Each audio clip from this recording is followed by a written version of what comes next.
Assalamualaikum. Hari ni aku nak cerita, nak kongsi tiga cara Khairul Aming guna yang aku ikut sikit untuk buat video-video aku, baik yang live ataupun video-video yang biasa aku edit. Sebelum tu, siapa yang tak kenal dengan Khairul Aming? Di villa indah ini pernah menjadi saksi tamasya yang gemilang. Itu Aming Spring. Itu Aming Spring. Khairul Aming ni, kalau pada hari ni aku pun tak tahu nak sebut dia ni content creator ke, brand ambassador ke, ataupun saudagar sambal. Tapi yang pasti dia seorang yang berjaya lah. Bermula dengan video. Secara ringkas Khairul Aming, kau mengenal tidak? Waalaikumsalam yang baru join. Kau mengenal tidak dengan Khairul Aming? So Khairul Aming ni, cerita dia secara ringkas sebelum aku kongsi tiga elemen penting. Tiga elemen penting ni, kalau kau membuat, kau beramal, kau memasukkan dalam video, pum, naik bang, naik. Okay? So Khairul Aming ni seorang yang pernah gagal jual sambal. Dia pernah gagal jual sambal pada 2017. Tapi masa dia gagal tu pun banyak juga dia jual sambal sebenarnya. So apa dia buat? Dia tutup sambal tu, nama sambal tu Sambal HQ pada 2017, dan dia kembali semula dengan buat konten video yang kita tengok tu, video seminit memasak tu. Dan hari ini dia jual sambal 1 tahun penghasilan dia 7.5 juta bang. Gila. Jual sambal 7.5 juta. Dan tahniah Khairul Aming, dia pun dah buka kilang bang. Kilang. Set kita dia buka balik Kelantan dia balik kampung, dia buka kilang dia. Kilang dia. Memang hebat. Okey.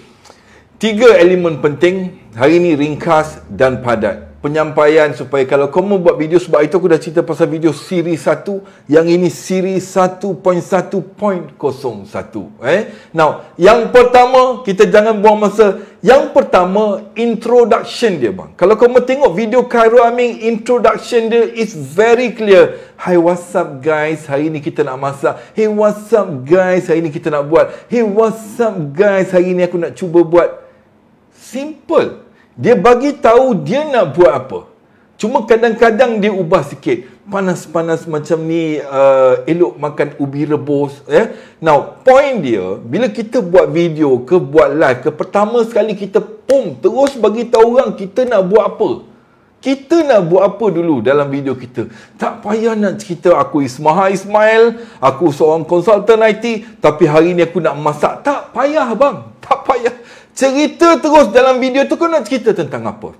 Kalau cerita nak masak ubi kayu, terus cerita ubi kayu. Kalau nak cerita potong kayu, cerita terus potong kayu. Kalau nak cerita pakai mesin, cerita terus pakai mesin. Itu yang poin pertama bang. Tujuan kita buat video supaya penonton, viewer akan tunggu, tengok. Janganlah kita cerita kita nak masak mi kari. Konon lah hari ni aku nak masak mi kari. Kita pun berialah tunggu. Sambil aku nak masak, sebelum aku nak mula, tolong like, tolong share sebanyak mungkin. Dan jangan lupa kan. Penyudahnya dia masak Maggi kari. Tak sakit hati ke? Tak sakit hati ke? So, poin yang pertama, introduction, kena clear. Topik, make sure orang betul-betul duduk, lekat dan betul-betul minat dengan topik kita. Kalau kau memasak ubi rebus, nampak dah ubi rebus tu dah jadi. Jangan tak jadi. Biar jadi dulu. Itu kalau edit lah. Kalau video pun sama aku. Hari ni aku nak cerita, sama. Objektif kita buat video. It's all about viewer, apa yang viewer nak dapat. Itu nombor 1. Now, nombor 2 is suara dia. Suara Khairul Aming tu bang. There's nothing special about suara dia, but it's unique. Kita tahu itu suara Khairul Aming. Ambil contoh, katalah satu hari pada hari Ahad tengah kau melepak tengok TV sambil bini masak kat dapur, tiba-tiba what's up guys, kita pun terkejut. Khairul Aming kat rumah kita ke? Walaupun kita tak nampak, tapi kita dengar suara dia, kita tahu itu Khairul Aming. Itu Khairul Aming. Itu yang aku cuba selalu highlight. Paling penting sekali bila kita buat konten, buat video, suara kita cukup main peranan bang. sedap dan enak bila orang dengar. Itu nombor satu. Nombor dua, jelas, clear. Jangan cakap terlalu laju. Kita bukan Eminem bang. Kita bukan nak rap. Kita nak bercakap dan menyampaikan supaya orang faham dan orang jelas. Jadi nombor satu tadi adalah topik tajuk. Terus topik tajuk ni pun. Tak payah dah nak betul tudung ke betul misai janggut segala macam. Tak payah. Tak payah. Terus kepada topik. Nombor dua, suara. Suara ni tak kisahlah macam aku sebut tadi ya. Yang penting jelas, clear. Intonasi pun penting. Kadang-kadang, satu lagi aku nak sentuh. Bab suara ni, dia ada satu aku sebut teknik pause. Bila kita bercakap, kau mendengar sini baik-baik. Itu teknik pause.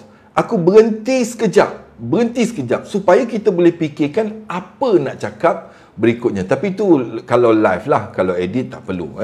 So, nombor tiga yang ini paling penting. Yang ini memang aku selalu buat lah. Quick edit. Kalau kita tengok video Khairul Aming, daripada satu scene ke satu scene, itu simple, tapi kita dapat. Kalau kita nak buka pintu, tak perlu video kita buka pintu, berjalan, pegang tombol, tak perlu. Gambarkan aja kita buka pintu. Kalau mengacau, menjentik, cukup video yang itu. Dan video-video pendek ni, quick edit ni digabungkan menjadi video 1 minit. Khairul Aming, masa dia, ini aku baca cerita dia. Kalau aku tak betul, kau kena baca cerita lain lah. Ataupun kena tanya Khairul Aming. Masa dia berjaya kali pertama sebelum gagal, kadang-kadang kita seronok belajar daripada kegagalan. Sama ada kegagalan kita atau kegagalan orang lain. Itu paling seronok sebenarnya. Supaya kita boleh improvise. Now, waktu Khairul Aming mula-mula sukses, waktu dijual sambal HQ, bukan sambal net, sambal HQ. Masa dia sukses jual sambal HQ tu, cara dia adalah dengan konten. Dia buat satu video, buat ayam penyet, pakai sambal HQ dia. And that video went viral. Jadi orang ramai beli. Bila orang ramai beli, masa tu dia masih di peringkat awal. Jadi, ada isu on penghantaran lah. That's why dia tutup and then dia start buat content. Tapi, how he built the brand bang. Ini kau kena dengar baik-baik. Siapa Khairul Aming yang kita lihat hari ini, yang kita baca buat jutaan ringgit, itu telah melalui 3-4 tahun pahit jerih bang. Pahit jerih 3-4 tahun. Bukan satu hari dia buat video viral, tidak. But it's about it took longer time. Lebih biasa kita buat, lebih biasa dia jadi. Lebih selalu kita bercakap, lebih biasa kita bercakap. So 3 poin tadi aku nak ulang. Nombor 1, intro. Bila buat video, terus bagi intro, terus bagi topik. Nombor 2, suara, voice. Kalau boleh pakai mic. Kalau tak pakai mic, dekat. Biar dekat dengan telefon, dekat dengan speaker, supaya orang boleh dengar. Dan nombor 3 is quick edit. Kadang-kadang kita suka sangat ambil video yang kita suka. No. Kita kena kongsikan apa yang orang nak tengok dan apa yang orang suka. Itu lebih penting. Kadang-kadang kita buat video ni, it's never about us. It's about the viewer. So, tapi aku nak tambah sikit, apa yang kita boleh belajar daripada Khairul Aming ni, is dia telah mencipta satu cara di mana dia jual tanpa menjual. Dahsyat bang. Dahsyat. This is the best thing about meniaga online ni. Kadang-kadang dia tak jual pun. Dia cerita and then dekat link tu dia letak.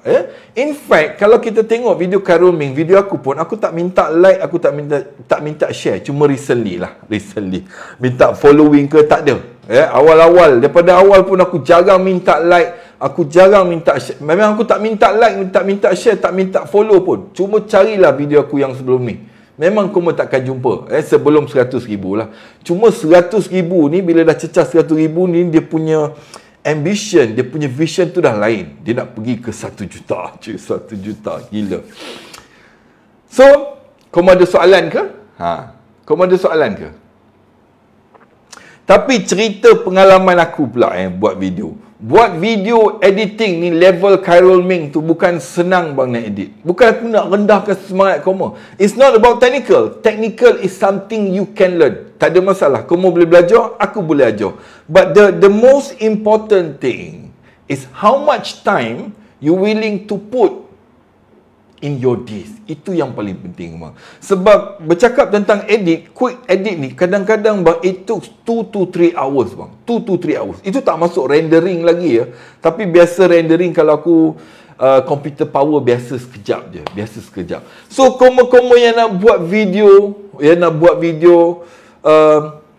cuba tiru, cuba follow 3 tips yang aku bagi tadi. InsyaAllah kamu boleh berjaya. Satu yang paling penting bila kamu nak mula, ramai yang tanya tip ni janganlah ingat hari ni buat video, besok terus viral. It will never happen like that. Aku sendiri pun, aku rasa dah mula buat video 3-4 tahun sebelum tu. 3-4 tahun sebelum tu. Cuma tak adalah what we call it something serious. In fact, hari ni pun aku bukanlah serious content creator. Cuma aku rasa kalau ada masa aku nak jumpa follower, aku live lah.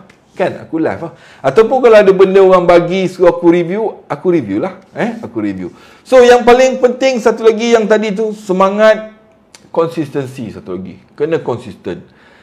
Kalau aku tengok pengalaman aku sendiri, kalau edit video ni kalau malam boleh jadi pukul 2-3 pagi bang. Boleh jadi 2-3 pagi. Dan sebab itulah aku jarang edit video. Aku prefer live. Bila live ni senang bang, cukup senang. Assalamualaikum, hari ni aku nak cerita tentang mesin. Hari ni aku buat itu, buat ini, buat ini. Itu je untuk hari ni. Aku hanya seorang tua yang baru ketemu, hobi bahagia. Settle bang.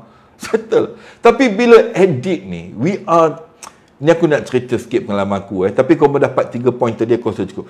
Bila kita nak edit ni bang, cabaran sebenar bermula daripada merakam. Kita nak rakam tu, kita nakkan sesuatu yang perfect, which is never happen. It will take 2 or 3 shot. At least. Kamu pun rakam. Tengok, tak cantik. Rakam. Tak cantik. Rakam. Baru okey. Itu satu shot. Dan satu lagi tip dia, bila kamu ambil video, daripada Ranau, Sabah. Sejuk bang, ada salji tengah khabar. Bila kamu ambil video, jangan ambil panjang-panjang sangat bang. Ambil video. Kalau bila aku sebut quick edit tu, make a quick shot. Contoh kalau kamu buka ni, kerepek ni. Kamu make sure kerepek ni bergerak ataupun kamera bergerak. Itu paling penting. Jangan dia tak bergerak. Sebab mata manusia, mata viewer ni, bila ada switch, bila ada transition, dia akan lebih interesting. Dia akan buat kita melekat dan menonton. So, kamu ada soalan ke? Aku sebenarnya ada meeting pukul 4. Patut meeting pukul 3. Postpone, biasalah kan? Cempaka, Batu Kurau kat mana pun tak tahu, rasa belah utara kot. Kuala Kurau lebih kurang tu abang dah. Terima kasih yang baru follow, nampak? Follower akan datang when we deliver a good and the right content. Tak semestinya good. Kadang-kadang people deliver good content tapi not the right content for the viewer. Tapi kalau melihat pada Khairul Ming, niche dia memang bagus bang. Masakan, makanan, semua orang makan. Dan menyentuh balik yang kalau kamu tengok video siri 1 macam mana untuk involve with digital ni, aku ada sebut tentang apa tadi aku lupa, aku baca. Teh tarik. On. Aku tengah cari time, sebenarnya banyak gila bang giveaway. Kita ada water jet 3, drill. Cuma aku nak panggil kamu datang sini, SOP dia tak boleh ramai-ramai. Aku nak at least 10 orang lah. Sebab barang banyak, jadi kita senang nak bahagikan. Aku lupa tadi pasal video. Buat hari ni, besok viral tidak. Content untuk orang, bukan untuk kita. Aku lupa. Kalau aku ingat nanti aku beritahu lah. Ada soalan apa-apa ke? Khairul Ming popular sebab resepi masakan simple. Yes. Betul. Aku boleh buat resepi. Okay, that's a good point. Aku boleh buat resepi simple. Tapi menterjemahkan resepi simple itu dalam bentuk video itu tak mudah. Khairul Ming, dengar baik. Kalau aku buat video, masak Maggi, letak telur, pakai sambal nyet, belum tentu puluh ratus ribu yang tengok. Tapi Khairul Ming managed to do that. With the style, with the concept, with the element yang aku sebut cakap tadi. Ya? Topik, suara jelas dan clear, quick edit. Itu paling penting. Kalau kamera tu tak bergerak, make sure edit. Sebenarnya bukan sekadar menu yang simple. Waalaikumsalam bagi yang baru join.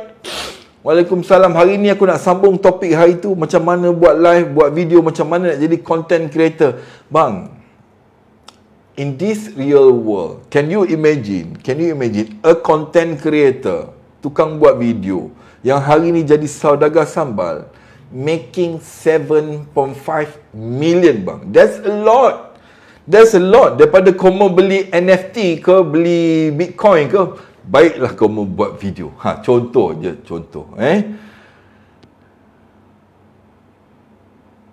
Yes, betul. Dia bukan cari followers sebenarnya. Dia create brand. Dan dia adalah brand itu. Sebab kita tak boleh tengok pada sambal aja. Dia pun ada review macam-macam lah. Aku tengok ada bila kan mesin Moscow watching. Moscow watching. Kau ada soalan ke? Aku ada lagi 3 minit. Meeting start pukul 4. Sempat Khairul Ming waterjet guna bateri. Waterjet tak ada guna bateri. Waterjet power punya bang, yang aku bawa pergi misi bantuan banjir. So yang itu tadi, aku nak recap balik. Kalau kamu betul-betul minat nak buat video, we are talking about the learning process. Boring-boring kamu tengok kamera, jangan depan bini, bini kata kamu gila. Kalau bini tengah tak ada tu, kamu berlatih. Assalamualaikum. Hai, kamu test suara kamu. Elemen nombor 1 tadi is bila buat video straight to the point. Apa yang kita nak buat, apa yang kita nak kongsi. Macam Khairul Ming buat, hey what's up guys, hari ni aku nak masak ubi. Hey what's up guys, hari ni aku nak share. Terus to the point. Nombor 2, suara. Suara tu kita memang tahu identical. That's why I say, kalaulah aku cuba tiru cara Khairul Ming, I will never success like him. Tapi kalau aku kekalkan identiti aku, keunikan aku untuk masak something, walaupun tak ikut cara Khairul Ming, mungkin boleh menjadi. Aku pernah masak patin. Kalau kau mencari video lama, 60-80 ribu juga yang tengok. Tapi point aku tadi, suara unik. Just be yourself. Tak payah nak ikut skrip aku, tak payah nak ikut skrip Khairul Ming. Dan nombor 3, kalau buat video, quick edit bang. From one shot to another, quick. Kalau boleh 3 second, 5 second, kita kacau mata viewer kita. Dan mata viewer kita akan stick. That's why kalau kita tengok video travel ke sebagainya, pop. Tak payah kita nak tunjuk banyak sangat. Satu lagi yang terakhir, paling penting, janganlah buat hari ni, besok nak viral bang. Jangan. Kalau boleh fokus kepada content, follower will come, like will come, subscribe will come. Selebihnya akan datang. Aku janji. Kau tak datang, kau mau cari aku. Mungkin satu hari nanti, dalam masa terdekat, kita buat sebelum puasa lah. Aku kalau bulan puasa nak bagi training ni susah sikit. Kau mau datang sini 5-6 orang, aku ajar macam mana buat live. Cara aku buat live. Mungkin aku coaching sikit. Mungkin aku coaching sikit supaya kau nampak the idea lah. Aku rasa itu sesuatu yang menarik. Tapi tak ramai lah 5-6 orang. Kalau ramai-ramai kan susah. Ada soalan lain ke? Konten elok tak menyakitkan hati. Ya betul, konten elok tak menyakitkan hati. Sekali-sekala hentak meja tak apa. Sekali-sekala lepas geram tak apa. Tapi jangan, kalau boleh janganlah asyik mengomel, nak mengomplain aja dalam video. Jangan. Give something that people want. Bulan puasa ajar buat meja. InsyaAllah. So, kamu ada soalan ke? Kita ambil soalan dulu. Kalau Chow yang buat, Chow punya sekutu pun terbaik. Thank you. Aku tengok kalau ada komen-komen yang technical. Yes, just be yourself. Betul sangat. Just be yourself, bang. Just be yourself. Jangan sekali-kali, kita tengok ramai cuba ikut Khairul Ming. Dekat TikTok pun ramai. Tapi it just don't work. Just be yourself. Try be yourself. Create a content and share seikhlas hati. It will work. Kalau tak work tu, then we are talking about algorithm. Khairul Ming juga sentuh benda ni. Kenapa daripada Facebook dia pergi ke Instagram? Kenapa? Aku cerita. Facebook, dia keep on changing algorithm. Algorithm ni sesuatu yang define siapa yang boleh tengok video koma. Kepada siapa dia hantar. Aku dah pernah cakap dulu, bila at one point koma sampai 10,000 follower, hanya 25% je yang akan nampak notification. Bila sampai 100,000 follower, hanya 25% je yang nampak notification. Kalau dulu, video aku, bila adik aku komen, kawan dia nampak dia komen. Hari ni, kawan dia tak nampak dah dia komen. Dan kalau adik aku tak ada dalam 25% tu, untuk video yang kali ni, dia pun tak nampak notification. Tapi yang itu kamu jangan pening. Yang penting, keep on creating, keep on sharing seikhlas hati, bang. InsyaAllah, bang. InsyaAllah, you will be there. Abu Saudi. Ingat Arab Saudi tadi. So semoga sesi hari ini bermanfaat. Kalaupun kita tak boleh mudah-mudahan ada next Khairul Ming in the making. Buat sambal ke buat apa tak kisah. As I said, okay untuk meniru, tapi dengan identiti yang sendiri. Itu paling penting. Assalamualaikum.